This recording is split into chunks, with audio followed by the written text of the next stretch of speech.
আজকাল কিছু কিছু স্কুলে পরীক্ষার নামে যা চলছে তাতে আমার মনে হয় ছাত্রছাত্রীরা পরীক্ষায় না বসে বাড়িতে গরু চড়াক বেশি ভালো হবে।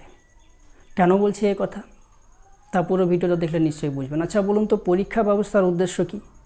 সারা বছর ছাত্রছাত্রীরা যা শিখলো তার সঠিক মূল্যায়ন করা এবং তাদের রেজাল্ট দেওয়া, এটাই তো।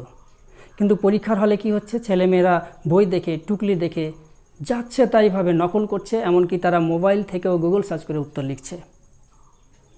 এই কাজে তাদের বিরুদ্ধে রুখে না দাঁড়িয়ে শিক্ষক শিক্ষিকারা কী করছেন, তাদের বরং সহযোগিতা করছেন। এমনও দেখা গেছে শিক্ষক শিক্ষিকা নিজে গুগল সার্চ করে ছেলে মেয়েদের উত্তর বলছেন। বলুন তো এই ছেলে মেয়েদের ভবিষ্যৎ কী? আচ্ছা, এ তো শুধু পরীক্ষা গেল, ফলাফল কিভাবে ঘোষণা হয়? কোনো ছেলে মেয়ের খাতা আজকাল চেক করেন না শিক্ষকেরা। এমনও দেখা গেছে পরীক্ষা চলছে এবং সেই পরীক্ষা হলে বসে শিক্ষক মহাশয় তাদের রেজাল্ট তৈরি করছেন, অর্থাৎ যে পরীক্ষাটা হলোই না তার রেজাল্ট পূর্বেই তৈরি হয়ে গেল। বলুন এই ছেলে মেয়েদের ভবিষ্যৎ কী? আপনি বলবেন শুধু নকলই তো হচ্ছে, এটার এমন কি সমস্যা? এর ফলে কিন্তু সবাই ক্ষতিগ্রস্ত হচ্ছে। যারা সৎ এবং মেধাবী ছাত্রছাত্রী তারা যখন দেখছে একজন সাধারণ ছেলে তার থেকে অনেক বেশি নম্বর পেয়ে যাচ্ছে, সারা বছর যে বই খুলেনি, তখন তার পড়াশোনার মানসিকতাটা নষ্ট হয়ে যাচ্ছে। পড়াশোনায় সে আগ্রহ হারিয়ে ফেলছে। সঠিকভাবে খাতা দেখলে, সঠিকভাবে মূল্যায়ন হলে যে একটা হেলদি কম্পিটিশন তৈরি হতো ছাত্রছাত্রীদের মধ্যে, সেইটা কিন্তু এখন আর নেই।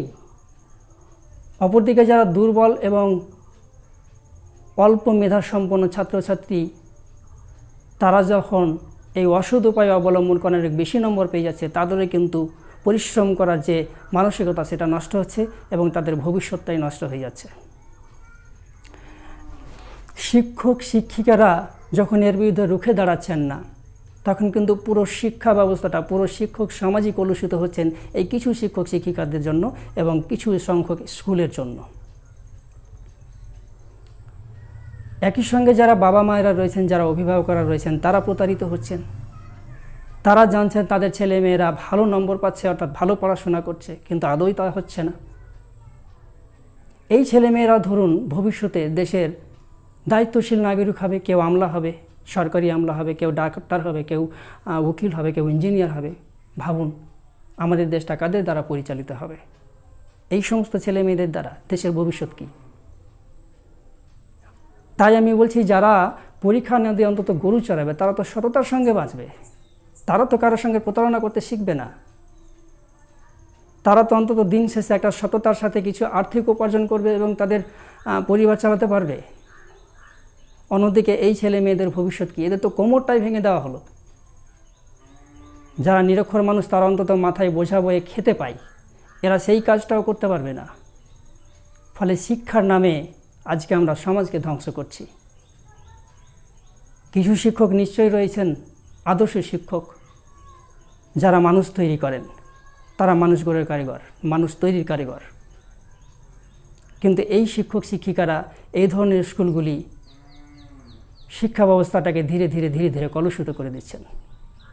তাই আপনাদের কাছে যারা এই সমস্ত কাজের সঙ্গে যুক্ত, যে সমস্ত ছাত্রছাত্রীরা এই সব কাজের সঙ্গে যুক্ত, যে সমস্ত শিক্ষিকারা এই সমস্ত কাজের সঙ্গে যুক্ত, তাদের কাছে আমার বিনীত অনুরোধ, আপনারা দয়া করে এসব বন্ধ করুন।